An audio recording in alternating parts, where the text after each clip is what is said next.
Hey, what's going on everybody? My name is Chad, this is the Wisco Boater channel, and today I'm going to start working on the switch panels and circuit breaker panels because I don't think I'm going to be able to refinish them. Probably just going to end up having to make them out of something else, probably a piece of aluminum or something. So here's what I'm starting to work on. This panel I've already got the switches out, and some of the circuit breakers are all being labeled. And you can see here on the back side, it's just a piece of plastic. What's happened here is, well, not only does it look like crap, just from years of being out in the sun, not being very well cleaned, I guess. But these holes here are caved in and actually cracked on the backside. I hate the wood look. So, as I said, I don't think I can refinish these just because I don't want to keep reusing the bent plastic here. It looks bad. It's all warped. So what I'm going to plan on doing is using this as a template, and then I might just make this out of aluminum or something. And then I'll figure out how to reapply the lettering for the circuit breakers. I took pictures of everything before I took everything out. The switches are all going to get replaced. They're just wearing away. So should be able to get these from Carling just as a direct replacement. So that panel's almost done. Then I'm gonna start working on this panel as well. You know, that's what it looks like before you get started. And I'll figure out how to make new parts. I've been trying to find replacement parts for these, and they are just not available. I did contact Regal. They told me who made these for them, but unfortunately, they do not have replacement parts either. They also don't have, well, I don't know if they don't have the drawings for these, but they won't release them. So, the only thing that I can do at this point now is work on replicating new pieces. And in order to do that, I'm going to have to trace these onto something that I can then create a drawing out of. So I was hoping I could get away with doing just one, but as you might be able to see, yeah, I put these on the flat countertop here. They do have an angled top portion. So I'm gonna have to do a left and a right. In order to do that, I'm gonna take a manila folder, some clips, some bag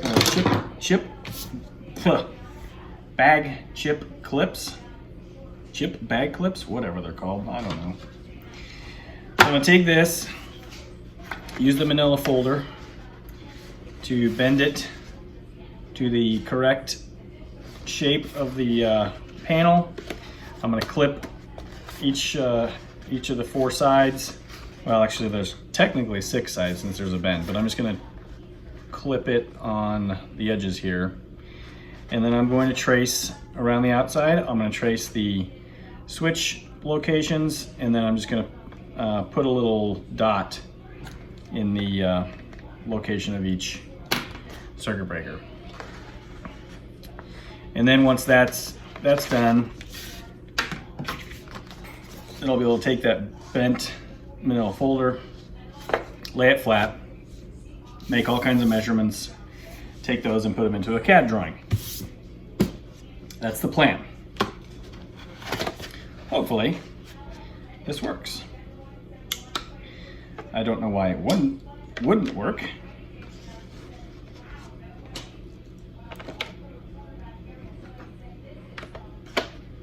Okay, chip clips are on.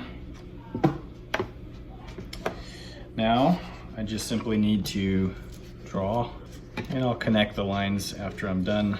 One reason that I'm doing this way, make a little notch here for the GPS cables. Although making a new piece, I could make a hole up here for it. Maybe I'll do that. Anyway, my neighbor works at a facility where they do CNC machining of stainless steel. It's not a tool and die shop. It's not a CNC facility.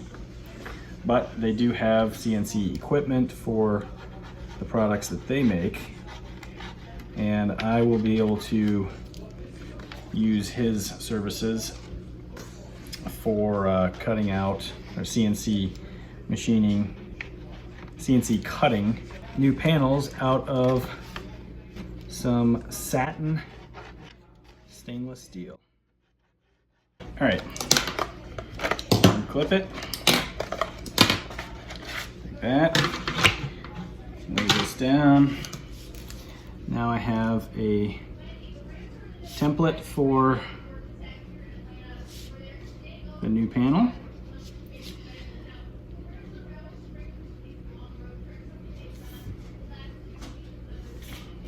Looks great. So I'll take some measurements on this to get the height and width, that angle at the top. There's actually an angle at the bottom too. And see, this will be the left side. This is the ignition side.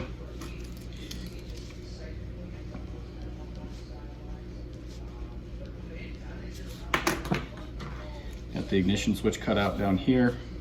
All right, turn this over. Use the other side of the manila folder for the other side. Here we have left and right panels traced out. Did not put the radio hole in this right panel because I don't think that I'm going to reinstall it there. I have a new radio that I'm going to put in the boat. It does have a remote panel, but I'm going to put it elsewhere rather than at the helm station. So now I just got to get some measurements and figure out how to get this transferred into CAD. Several hours of work later, I now have 2 drawings that are ready to be transferred from paper form into CAD. I've got dimensions on every single component of these switch panels. I think what I'm going to do is get these, well, first of all, get them into CAD. And then once that's done, I'll send those files over to my buddy who can have them cut using whatever method they use to cut stainless steel. I haven't done this kind of work quite some time. But yeah, transferring actual parts back to paper and then into CAD, it's been a while since I've done anything like this. So this is kind of a fun afternoon. All right, well, I'm still working on figuring out what I'm going to do with these switch panels. I basically have 3 options that I'm working on at this point. One is what I've already talked about, and that is taking these 3-dimensional parts, transferring them into a 2-dimensional drawing, putting them in CAD, and then redrawing them as a CAD file, a .dwg file, where I can then have my neighbor cut them out of stainless steel. So far, my efforts in CAD are not going well at all. It's extremely frustrating. It's a very frustrating program to learn without formal training. Not that I'm giving up on that at this point, but that's just one option. The other option was to have the company that originally made these panels make them again for me. I contacted Regal, found out that these panels were made by a company in Miami called Ultra Panel Marine. Very, very helpful people. I'm thrilled with them so far. What I did was gave them the part numbers down here and also provided them pictures. They're trying to work out to see if they can make these for me, or if they happen to have some laying around, just sell me some blank ones. The third option that I'm going to work on today is just to take these and reuse them. You know, and looking at them, yeah, they've got a little bit of warpage going on from screws being over tightened and probably a little bit of heat, but they're not terrible. So what I'm going to work on right now is cleaning them up a little bit and getting them ready to prime and paint. So there were a couple of cracks in these that I glued the other day, super glued back together. So they should be good to go to clean up and prime and paint. So I don't know, we'll see how this goes. I feel like I'm working faster than I really need to be because I've got all winter long to do this, but let's give it a go. I'm gonna take a bristled, I don't know what you call this, cleaner thingy, and clean out all this crap. See how it works. All right, well that took a lot of the dirt off immediately. I mean, it's not a sanding thing, so it's just to kind of clean up the dirt and stuff that's on here. I'll have to use some sort of sandpaper to really clean it up, but the main thing I'm wanting to get away from here is this the wood grain finish. It looks very dated, and I've never been a fan of wood grain anyway. So that's why the dash got painted, the instrument cluster. That's why I'm trying to refinish these in one of three ways.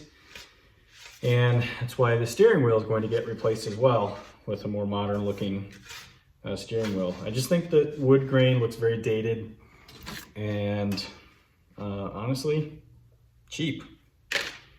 So these are cleaned up. I'm gonna get some sandpaper and rough them up a little bit and get them ready for primer. Both panels are now sanded. You can see all the lettering is gone from the circuit breaker holes. All nice and cleaned up. So now I'm going to go acetone these and get a couple of coats of white primer on them. Well, I just learned something, that the coating, the wood grain coating is, or the wood grain look is just a coating. So if I give it an acetone bath, it starts to just come off, and I can just prime over the black plastic. Well, I'm not really sure how to continue now. The acetone, this has been dipped in something. So the plastic mold is made, and then it was dipped in something, and then the wood grain swirl was created. The acetone made this super shiny, and it made a mess of the back. So I'm gonna run some sandpaper over this again, and then probably just call it done and ready for primer, because I'm not gonna try this acetone dip on the rest of it. I feel like it's just eating away at whatever coating is on here, and I'm gonna end up with a piece that's not structurally sound. All right, so this is the panel that got the acetone dip on this side. It's looking a little janky. This panel did not have any acetone, just water to clean it off. But what I'm gonna do is put these in the dishwasher, because I don't know exactly what kind of chemical reaction I may have started and stopped. So we're gonna wash these with some dish soap, pull them, let them dry, and then I'll do a little sanding again, and then put some primer on it and see what it looks like. Get these out of the dishwasher from overnight, and I think that was actually probably a really good move, especially for this panel here. It stopped whatever chemical reaction I started by dipping this in acetone. So everything's back to nice and hard. It was soft, like I could scratch the surface with my fingernail on this plastic last night. So it stopped it. Everything on the back, I mean, it looks like crap on the back, but don't really care. So now I'm gonna do just a little bit of sanding, because I've got a little ripple right there on the corner. There actually was a crack right there, but that acetone, so you can see part of the crack there, but the acetone actually melted the plastic back together on both sides. There was a crack on both sides. See right there's the crack, but it went to like here, and it's just melted back together. So this one did not dip in acetone. You can kind of see the crack right there. I sanded it. That'll get covered up with primer. But Yeah, these are ready for a primer after I do a little bit of sanding right here. But I'll get those sanded and shoot some primer on it. Hopefully I can find a way to get some primer sprayed on these today. It's only about 13 degrees outside, so not really sure how I'm going to do primer and paint today. I'll figure this out. So the first 2 coats of white are on, and they have revealed a couple things. Probably should do a little bit of sanding. Let's see if I can get this to show. Yeah. You can see there's still some fairly rough spots. And this plastic has been gouged at some point. This was not a part of the acetone wash that I did, but a couple little gouges. That I did, that cut, that's for the Raymarine power cord. Circuit breaker part looks decent, but I think I'm gonna let this dry for 24 hours and then sand it. This one doesn't look too bad overall. You can kind of see some of the cracks did show back up. These are glued, but not as filled as I thought they would be. Also, not sure what that's from. I mean, it's a crack, but something I didn't notice at all before. I'm gonna let these dry for 24 hours, do some sanding tomorrow on them, and maybe put some filler, some light filler on them, and hopefully make them look a little bit better. Recording some of this morning. The the sanding went just fine. I used some super glue as filler for some of the cracks that were actually in this corner right here, which are completely gone now. Paint looks really good. That's the second coat of red actually, so it's a little chilly out. It's about 42, 43 degrees. So I'm painting these and then taking them inside to let them dry, but they're turning out really, really nice. All right, what's going on, everybody? It's a Saturday morning, a very, very cold Saturday morning. 6 degrees outside when we got up this morning, so yeah, it's just pretty damn cold. But today I'm going to work on getting these switch panels put back together. They came out really nice after a little bit of filler work here and there.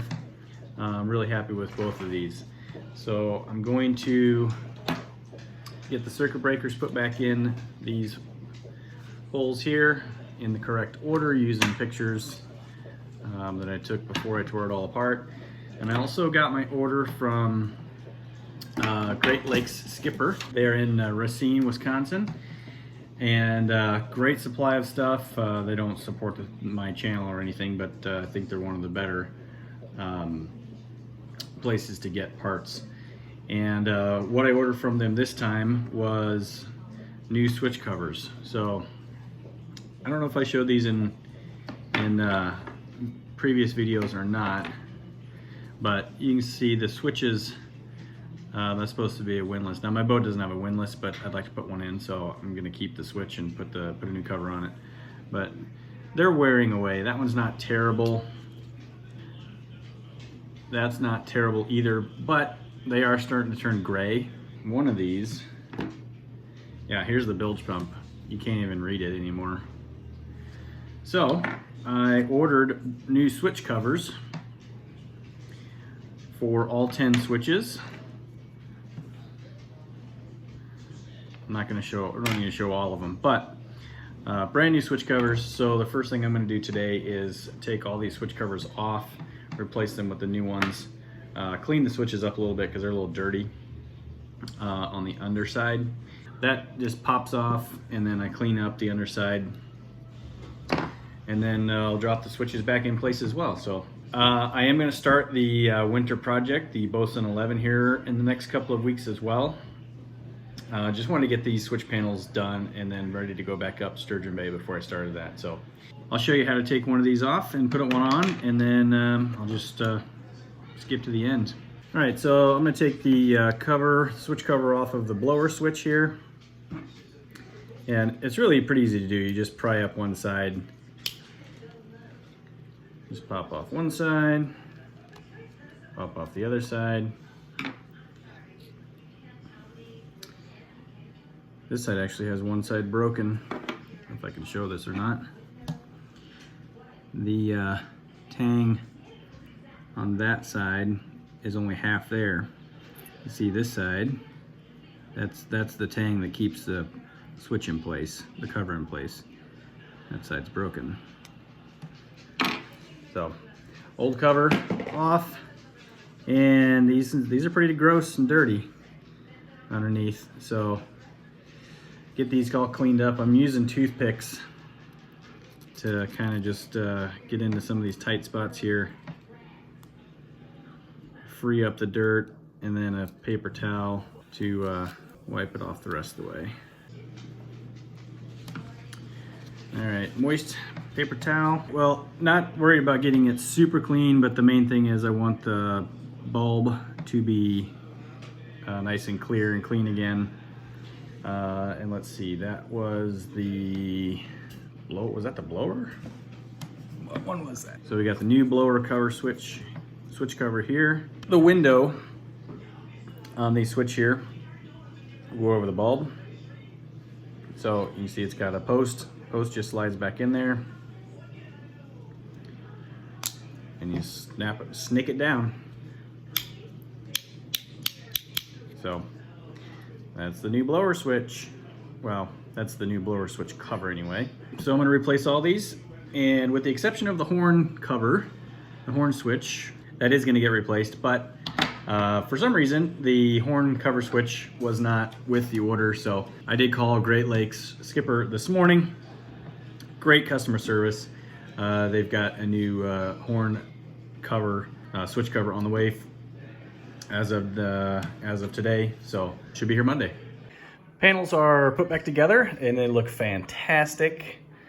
The new switch covers make everything look really, really nice. I will at some point down the road get the circuit breakers labeled. Just got to find somebody that can do, or some online place that can do some small lettering for me. But everything looks great. The horn button, or the horn switch cover, again, that'll be here Monday. I'll throw that on when it gets here. This is the remote radio that would go in this hole right here, but this is going to get replaced with a new radio, so this probably will just get covered up because I don't think the new remote radio control head will fit here. If it does, I'll put it there, but I don't think that it will. So that's probably gonna get covered. And then this hole here is the starter key.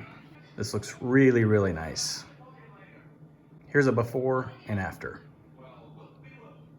So thanks for watching the Wisco Boater channel. Hope you enjoyed this episode. Again, this is part one of 2 or 3 parts to this panel upgrade and renovation. The next one will be, the next video in this series, we'll be putting these panels back in. I'm not sure exactly when that'll be yet, but hope you enjoyed watching this part of the video. Again, hit that subscribe button, hit the like button, and send me some comments if you'd like to. And we'll see you next time on the Wisco Boater channel. Happy boating, everybody.